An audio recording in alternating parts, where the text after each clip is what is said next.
생애의 최고의 크리스마스 되길 바랍니다. 그렇게. 할렐루야. 예, 그 말대로 다 되시기 바랍니다.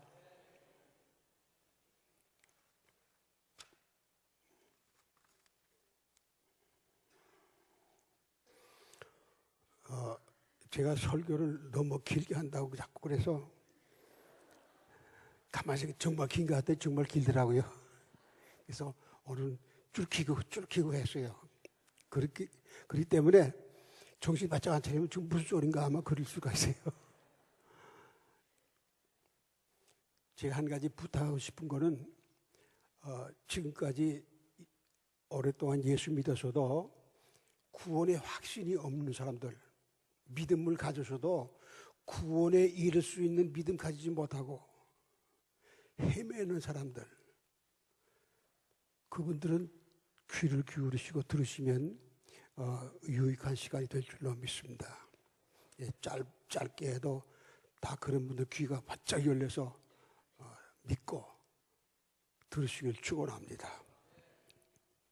온 세상이 아무것도 없을 때 하나님의 말씀이 태초에 하나님의 말씀이 하나님과 함께 계셨다. 근데 이 말씀은 곧 빛이다. 빛이 사람에게 비치는데 그 빛을 받는 사람마다 생명이 있다. 그래서 이 생명, 빛, 말씀, 이것은 하나예요. 근데 이 말씀이 곧 하나님이시니라. 좀 복잡하지만 그리스도 그러면 하나님, 예수 하나님, 빛 하나님 이렇게 생각하면 두리뭉실하게 다 맞아요. 그런데 예수께서 세상에 오실 때 빛으로 오셨다. 근데 지금 내가 예수 했지만 사실 그리스도예요. 그리스도께서 세상에 오실 때 빛으로 오셨다.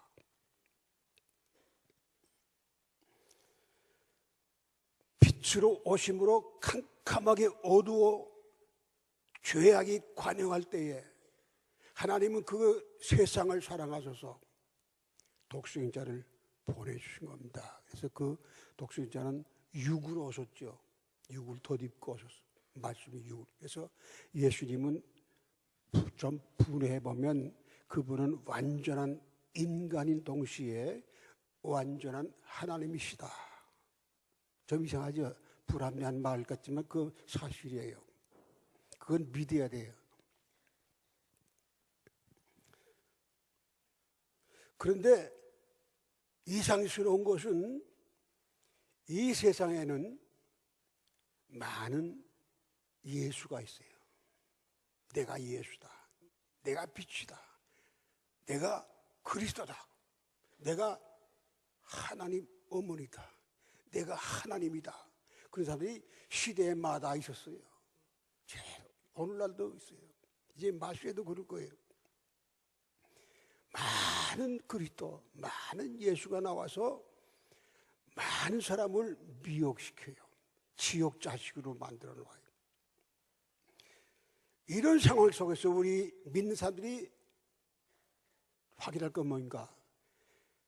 누가 어떻든 간에 내 그리스도는 오직 예수 그리스도 한 분. 내 하나님은 오직 천지 만물 창조하신 아버지, 하나님 아버지 한 분. 아멘입니까?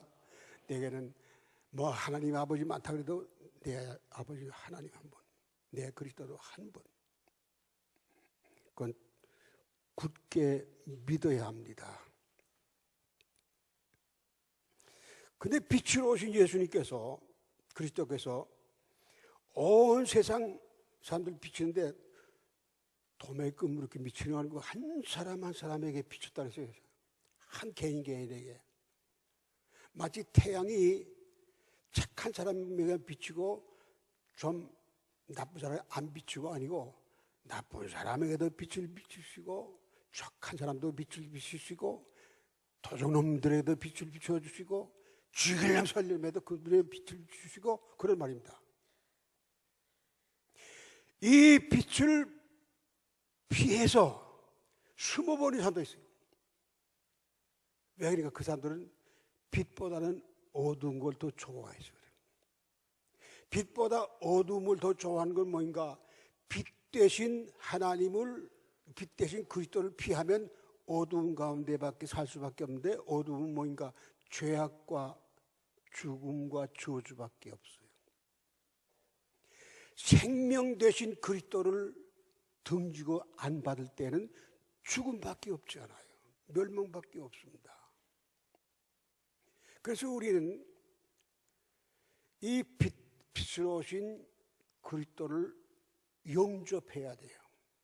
영접해야 돼요. 우리 믿음의 사람들이 신앙 고백합니다. 제일 모범적인 신앙 고백은 뭐인 거니? 베드로 사도가 예수님 앞에, 예수님이 너희들 나를 누구라고 보느냐, 내가 누구냐 하니까, 예, 주는 그리스도시요 살아계신 하나님의 아들이십니다. 할렐루야. 저는 가만히 주는 그리스도시요 살아계신 하나님이십니다. 그 말 때문에 몸에 좋은 누림하고 가요. 아, 어떻게 베드로가 그런 고백을 했지? 근데 성경에 보면 하나님이 그렇게 하셨다 그랬어요. 이 신앙은 예수님한테 합격하는 답이에요. 여러분도 그런 신앙 가지시 바랍니다. 주는 그리스도시요 살아계신 하나님의 아들이십니다. 이런 신앙이 구원에 이를 수 있는 신앙입니다. 오늘 저는 세 대주를 하겠습니다. 첫 번째 대주는 그리스도는 예언자들의 예언하신 대로 세상에 오셨다. 그리스도는 아무 때나 가서 자기 만들어 놓은 걸 그리스도는 이렇게 오실 거다 예언을 하세요. 그 예언은 뭔 거니? 앞날에 되어질 일을 미리 얘기하는 거예요. 그런데 아무것도 하는 건 그들은 보고서 예언해요. 보고서.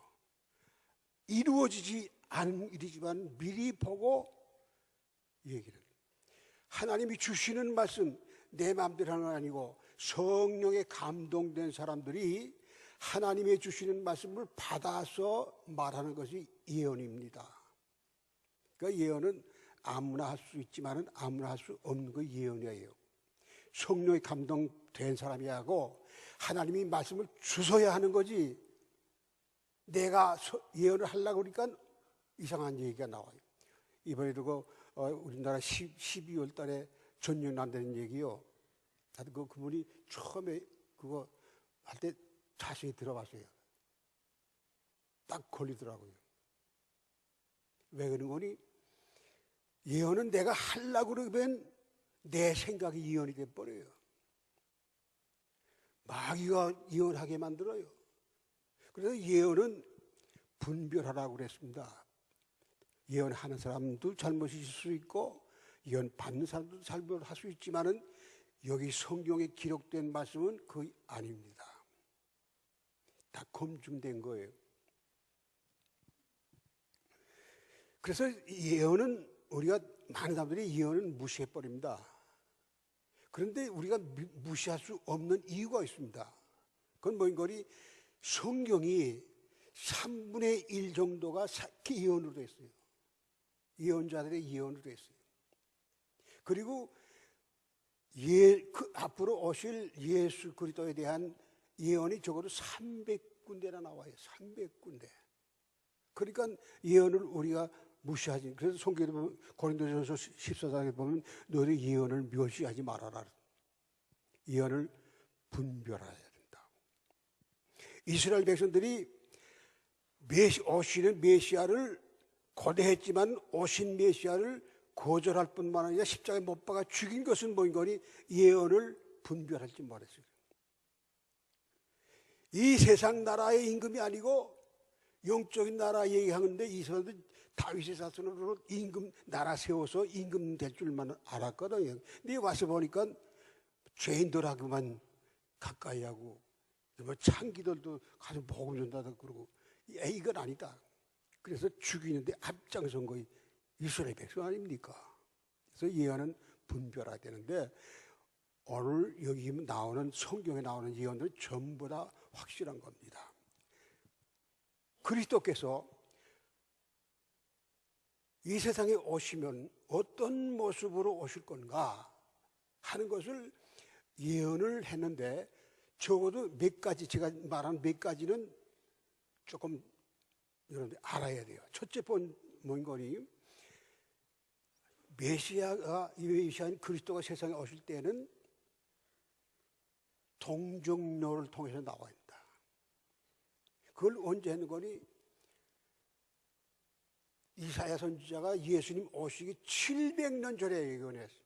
700여 년 전에 앞으로 700여 년 후에 저 다윗의 동리의 유대 땅 베들레헴에서 처녀의 몸으로 아들을 낳을 것이다. 예수가 낳을 거다. 그거 다 예언해서 전부 다 예언했어요. 그런데 그대 700여 년 후에 그대로 됐어요. 그래서 마태복음 2장에 그 예언을 그대로 인용을 했습니다. 창세기에 보면 인간이 타락하자마자 하나님께서 구원의 길을 열었는데 예수님이 오시기 4,000년 전에 벌써 예언했어요. 예수님이 오시기 4,000년 전에. 그래서 창세기 3장 15절에 그렇게 됐습니다. 예수님이 탄생만 아니고 예수님 세상에 오셔서 무슨 일을 어떻게 하실 거, 그가 만 백성들 죄 때문에 십자가에 못 박아 죽으실 거, 십자가에 못 박았을 때에 제자에서 은 30에 팔릴 것, 그 은 30을 가져와서 그걸로 밭을 살 거, 뭐 전부 자세하게 예수님 십자가에 못 박았을 때 어떤 모습이고 그 죽을 때 옷을 또 군인들이 다 나누고 하지, 이런 것까지 전부 예언했는데 그대로 다 된 거예요. 그런데 죽으셨다가 썩어버린 것 아니고 사흘 만에 다시 살아나서 부활하셨어요. 근데 정말 부활했어요. 부활하시고 40일 동안 제자들이 보이시다가 500여 형제들이 보는 가운데 승천해서 하늘로 올라가셨어요. 그렇게 될 거라고 다 예언했어요. 실제로 그렇게 됐어요. 하늘에 올라와서 하나님 보좌 우편에 앉아 계실 거다. 그대로 됐습니다. 누가? 예수라는 사람이 마리아를 통해서 난 그 메시아가 이 모든 것들이 전부 다 예수님이 그렇게 예수님을 통해서 그 예언이 그대로 이루어진 거예요. 그러니까 우리가 논리적으로 볼 때 그러니까 예수는 그리스도다. 아멘입니까? 요 줄 그대로예요. 제 말은 이렇게 했으니까 성경대로 한 대로 이렇게 했으니까 예수가 그리스도다. 그 말은 아닙니다. 예수는 원래 예수는 그리스도이고 그리스도는 본래 하나님이십니다. 하나님이시니까 이거 하고 안 하고도 그건 문제가 아니고 주님은 하늘에 계십니다. 그래서 앞으로 메시아가 올 때는 이렇게 될 거를 미리 아시고 예언을 한 거를 기록할 거예요. 이렇게 미리 기록하고 예수가 요 기록한 대로 살아라. 그러면 연극한 사람밖에 안 돼요. 아니에요. 그리스도께서 앞으로 이렇게 될 거니까 너 예언자 이렇게 예언하라. 그렇게 된 거라 그런 말입니다. 아멘입니까? 그래서 우리는 거짓 예수, 거짓 그리스도를 분별하기가 쉬워요. 나 예수라면 당신 마리아에게 동정로를 통해서 나왔어? 아니, 너 가짜야. 너 십자가에 못 박아 죽을 거야. 백성들을 위해 대신 죽을 수 있어? 그 죽어도 제재 때문에 주는 거지. 백성들의 죄를 대신해서 죽으면 예수님밖에 할 수가 없는 거예요. 그러니까 우리는 앞으로 그리스도, 가짜 예수 분별을 다르게 할 거, 그렇게 할 수 있습니다. 그러니까 우리는 이 성경을 통해서 분별할 수 있는데, 이 성경을 어떻게 믿을 수가 있는가? 지금까지 예언한 대로 그대로 됐으니까. 그러니까 앞으로 이루어지지 않은 예언들도 많이 있는데, 그럼 이것들은 어떻게 될 건가? 그것도 그렇게 이루어질 걸 믿으시기 바랍니다. 그건 뭐인 거니? 앞으로 세상에 대환란이 옵니다. 앞으로 예수님이 재림하시면 다시 오십니다. 그리고 구원받을 사람들 다 이끌어 가신다. 땅에는 전무후무했던 대환란이 올 겁니다. 그리고 주님은 세상에 다시 오셔서 세상 나라를 그리스도의 나라로 만들어 천년 세계를 이루실 것이고, 마지막에는 영원한 천국으로 가신다, 우리 모두가. 그래서 이런 예언들은 앞으로 될 겁니다. 그러니까 여러분, 지금까지 된 걸 믿음으로 해서 앞으로 될 것도 믿는 그 믿음을 가지시길 축원합니다. 두 번째로, 예수 그리스도께서 오셨는데 영접하는 사람도 있었고 영접하지 않는 사람도 있었어요. 근데 비교해보면 많은 사람이 안 믿어요. 태양이 온 세계를 비추는 것처럼 예수님은 하나님이 세상을 사랑하사 독생자를 보내서 모든 민족이 전부 구원받기를 원해, 모든 사람이 전부 영접하기를 원했는데, 당신의 나라에서 당신의 백성에게 오셨는데도 불구하고 그들마저도 영접을 안 했습니다. 왜 안 했는가? 안 믿었거든요. 메시아가 오면 적어도 임금님 저 왕자로 태어나야지 어떻게 배우지도 못하고 시골에서. 아니잖아요. 제일 먼저 예수님을 영접해야 할 것은 이스라엘 백성들이요, 이스라엘 백성 가운데서도 종교적 지도자들이 해야 할 건데 안 했어요. 몰랐어요. 근데 어느 날 갑자기 동방에서 왔다는 박사님들이 와가지고, 아야, 임금님은 나신 분이 어디 있습니까? 우리가 경배하러 왔습니다. 깜짝 놀란 거예요. 그들은, 이스라엘은 민족적으로 메시아를 기다렸습니다. 소망이었습니다. 그런데 막상 메시아가 왔다는 소식을 들었는데 안 갔어요. 안 믿었어요.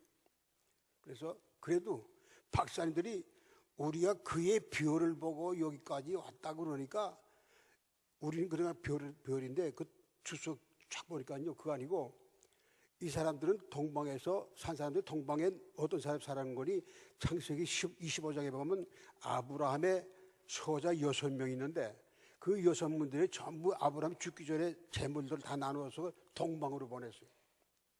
또 이스마엘 자손들 가운데 여러 사람이 그 동방에 살았어요. 그렇다면 그들이 전부 이스라엘 백성들하고 원수처럼 싸움만 했지만은, 그래도 그 안에는 믿음 가진 분들이 있다고 생각합니다. 동방의 박사들이 성경을 연구하고 이스라엘 메시아가 언제 오겠는가, 그래서 그의 별을 가니 우리는 메시아의 별을 보고 왔습니다, 그 말이라고. 그러니까 종교 지도자를 깜짝 놀라고 다 놀랐어요. 그때서야 헤로드 왕이, 야, 제사장들 또 서기관들 성경 박사들 다 오라, 메시아가 어디서 날 건지 장소를 알아봐라. 그때 성경을 쫙 보니까, 다윗의 동네 베들레헴이다, 거기서 난다고 그랬습니다. 그 미가 선지자가 그렇게 예언했습니다. 그래, 그걸 보내라고. 그러면서 한 사람도 따라가지 않았어요. 정말 기대했으면 궁금해서는 따라가서 해줬잖아요. 아무도 안 따라갔어요. 아무도 메시아를 기다린 거 아닙니다. 진짜 기다린 거 아닙니다. 성경으로 뭐 난 메시아 믿어, 하나님이 하실 거야, 우리 구원하실 거야, 나라 세울 거야 했지만은 아니.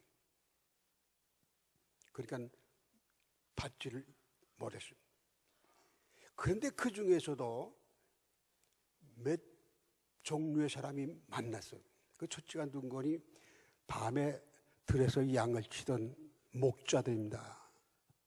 캄캄한 어두운 밤, 남들이 다 잠잘 때 깨어서 양을 지키고 있는 그들에게 갑자기 하늘이 환해지고 천사들이 내려오고 천사들이 막 찬송을 하고 또 옆에 있는 게 너에게 기쁜 소식을 전한다.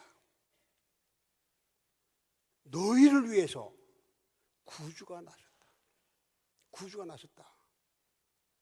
어디? 가까운 데 있고 어디 가면 표시 하나 딱 모인 거니 어린애기를 강보로 쏴서, 강보는 네모난 보자기예요. 그 한 길이가 한 1m짜리요 사각, 그걸 둘둘 말아요. 강보에 쌓여있는 애기가 구유 안에 있을 거다. 바로 그가 메시아다. 깜짝 놀라서 이거 무슨 소린가? 그래서 가보자. 그래서 가봤어요. 그들이 예수를 용접했어요. 진짜 그들이니까.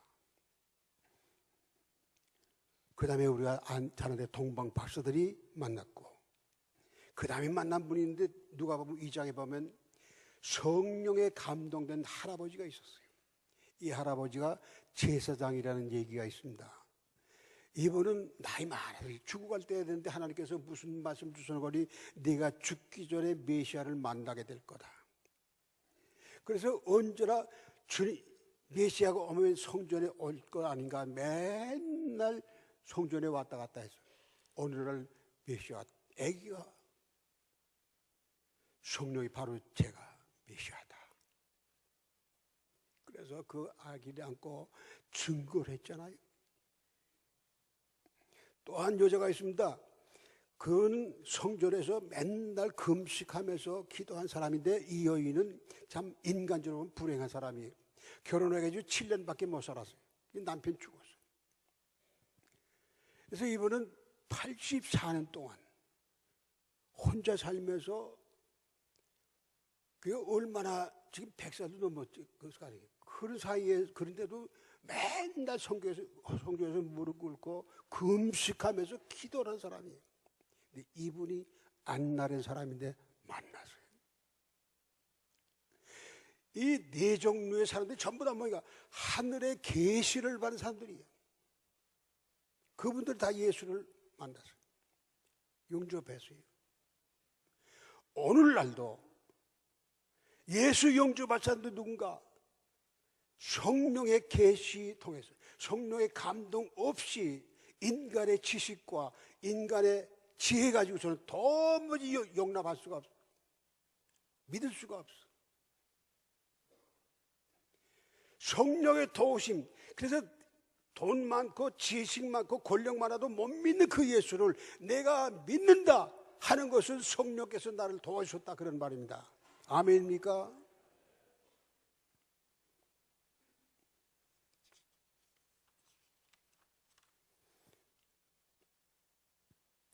예수 믿게 된 거 감사하심.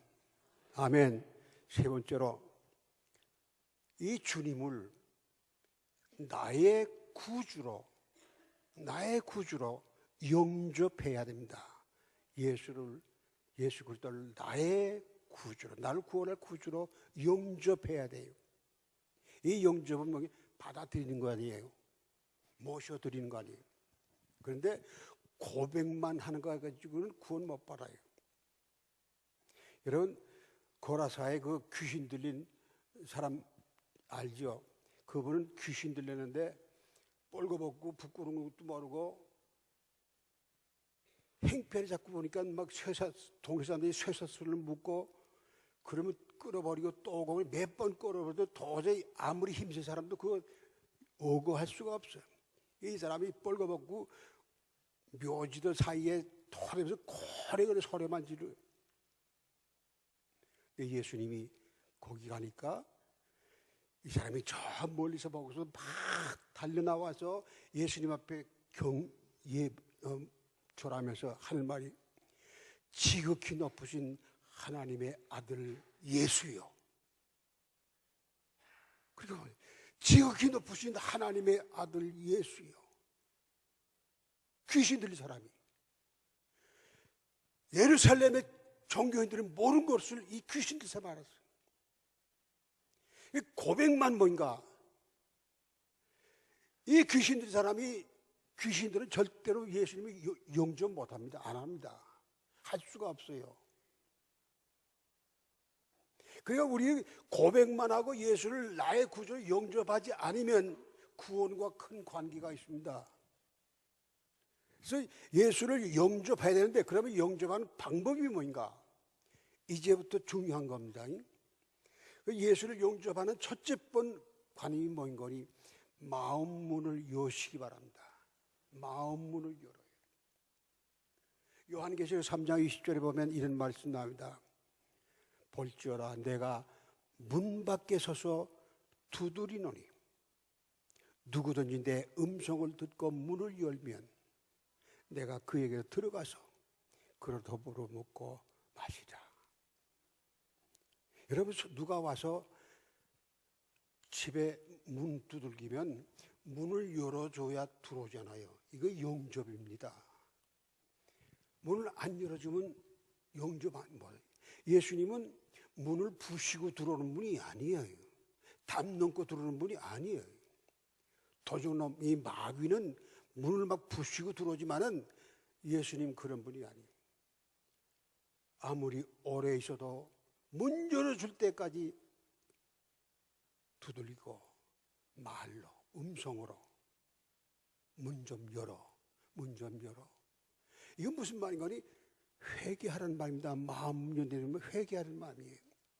내가 마음을 꼭 닫고서 누구에게도 보이지 않는, 누구에게도 말하지 못하는 그걸 주님 앞에, 내 부끄러움 다, 난 이런 사람입니다. 이거의 회개입니다. 회개 없는 믿음 구원 못 받습니다.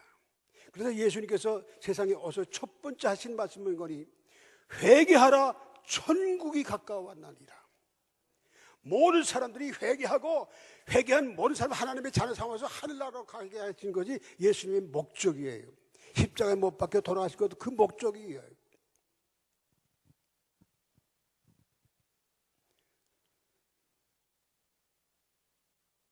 문을 열면 주님 들어오실 때 그때 비로소 주님을 만나게 되는 겁니다. 밖에 계실 때 못 만나요. 그래서 체험적인 신앙이 바로 그때 시작하는 겁니다. 체험적인 신앙이 없는 사람들 회개하세요. 그러면 주님 만나게 돼요. 주님 만나면 주님과 더불어 교제가 이루어져요. 교제가 뭡니까? 대화지요. 내가 기도하면 응답 주시죠. 할렐루야. 이런 역사 있으길 축원합니다. 문을 열기를 오랫동안 기다려도 안 열면 주님이 조금 다른 수를 써요. 그의 시험 오는 것을 방지해 가만 놔둬요. 고통당할 때도 조금 가만 놔둬요. 무릎 꿇을 때까지, 열 때까지. 여러분, 마음 안 여신 분들은 빨리 여시는데 지체할수록 손해가 되는 걸 아시기 바랍니다. 두 번째로는, 영접하는 두 번째는 나를 부인하고 주님이 나의 구주가 되도록 모셔라 그런 말입니다. 손님이 들어왔습니다. 주님이 들어왔습니다. 저 안방에 놔줘서도 나는 내 할 일만 하면 그 영접된 거 거의 멸시하는 거지. 손님 오셨으면 내 주님이 오셨으면 주님은 나의 주님이, 나를 죄악에서 구원하신 주님. 그걸 알고서 정성껏 모셔야 될 거 아닙니까? 이전에는 내 인생을 내 것이라고 내가 고집했지만은 이젠 나를 부인하고 주님이 나의 구주십니다. 그 입으로 고백하라고 그랬어요. 로마서 10장 9절에 보면 이런 말씀이 있습니다. 네가 만일 내 입으로 예수를 주로 시인하며 또 하나님이 그를 죽은 자 가운데서 살리신 것을 내 마음에 믿으면 구원을 얻으리니. 할렐루야. 예수가 나의 주시고 주십니다. 그리고 예수님은 나 위에 죽으셨고 나 위에서 부활하셨고 그걸 내가 믿습니다. 이르면 구원에 이르리니. 할렐루야. 그래서 사람이 마음으로 믿어 의에 이르고 입으로 신하여 구원에 이르느니라. 그렇게 말씀하셨습니다. 근데 여기 주라는 말을 우린 그냥 주님 주님 하지만은 적어도 주님은 내 주인이고 나는 종입니다. 그래서 그것만 아니고 저는 이걸 연구하다 큰 걸 발견했어요. 그건 뭐인 거니? 주님이 누굽니까? 예수님 아닙니까? 그럼 예수님이 어떤 분입니까? 그는 그리스도시고 하나님이시고 그런 말입니다. 그 하나님이 인간의 몸을 입으시고 세상에 오셔서 나 위해서 십자가에 못 박혀 죽으시고 나 위해서 다시금 부활하시고 성취하시다 나 위해 다시금 오시는 주님, 그 주님. 이 주님 할 때는 그걸 염두에 둬야 된다 그런 말입니다. 그냥 주님이 아니에요. 그래서 사도 바울이 베드로가 얘기한 것처럼 주는 나의 주시요 그리스도시요 살아계신 하나님의 아들이십니다. 이 고백이 상당히 중요한 겁니다. 이런 말이 날 때 주님을 정말 사랑한 마음이 생깁니다. 누가 사랑해서 하라고 해서 아닙니다. 주님 아니었다면 나는 영원한 지옥에 갈 건데 나를 영원한 하늘나라 갈 수 있게 이 세상에 사는 동안도 하나님의 자녀로 살게 하신 거 정말 감사가 나오게 되고 주님이 나를 위해서 죽으셨으니 내가 어떻게 할까? 주를 위해서 몸 바쳐 어떤 분 목숨까지 바쳐 충성을 하게 되는 것은 누가 하라고 해서 하는 거 아닙니다. 주님이 나를 위해 그렇게 했으니까 나도 주님을 위해서 하고 싶은 마음이 생기는 겁니다. 그런 마음들을 가지시길 축원합니다. 이건 마음을 열고 주님을 나의 주로 모시고 그러면은 빛 가운데 행하라. 이 빛 가운데 행하라는 말은 빛 대신 예수님 안에 살아라.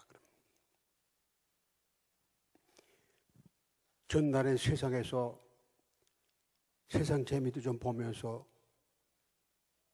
살다 보니까 나도 모르는 사이에 마귀의 종, 죄의 종이 돼 헤어나려고 발버둥 쳐도 나올 수가 없었는데 주님이 나를 구원하시옵소서.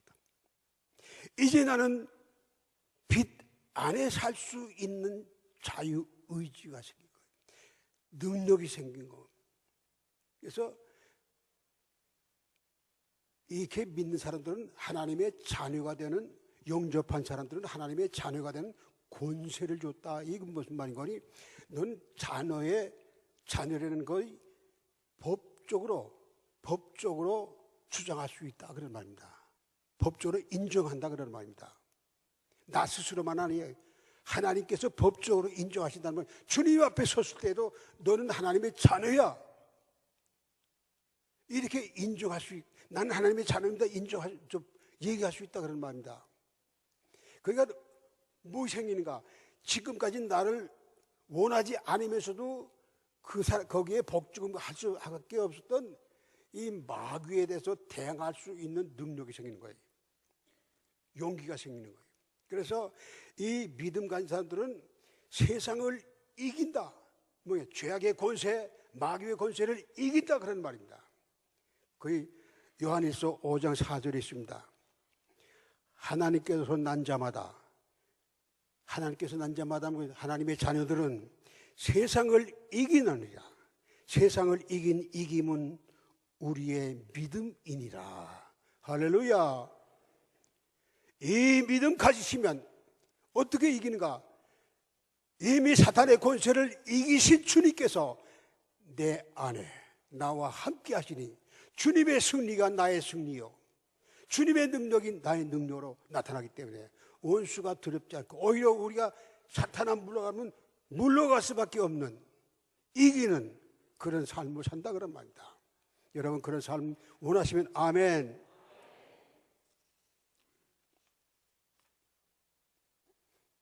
머리 숙이시기 바랍니다. 이제 금년 열흘밖에 안 남았습니다. 크리스마스는 이제 목요일이에요. 나 평생에 잊지 못할 성탄이 되려면 지금 있는 이 모습이 아니고 하나님의 자녀의 모습, 주님을 내 마음에서 영접한 그런 모습으로 주님을 만날 때 주님이 얼마나 기뻐하실까. 그래서 주님, 내 마음 문을 엽니다. 내 중심에 오세요. 그런 일을 하면 하늘에 놀라운 역사가 일어나는데 뭐인 거니? 하늘에 죄 회개할 것 없는 의인 99 때문에 기뻐하는 것보다 네 한 사람의 회개가 더 기쁘다. 하늘의 천사들이 기뻐한다. 앞서간 선진들이 기뻐하고, 앞서간 우리 부모님, 우리 형제들, 우리 자녀들, 내 남편, 내 아내가 함께 기뻐한다는 걸 믿으시기 바랍니다. 우린 그것보다도 내가 살기 위해서라도 주님 내 마음을 엽니다. 주님은 나의 주님이십니다. 하늘과 땅을 창조하신 주님, 만물을 창조하신 주님, 주님은 나도 만들어주신 주님이십니다. 나도 만드신 주님, 그래 나는 주님의 것입니다. 이런 고백이, 믿음의 고백이 필요합니다. 이제 나는 주님 밖에 있지 않고, 주님을 문 밖에 세우지 않고 내 중심에, 마음 중심에 내가 주님 안에 있고 주님이 내 속에 있는 그런 신비스러운 체험을 하고 싶습니다. 다 같이 한음성으로 기도드리십시다.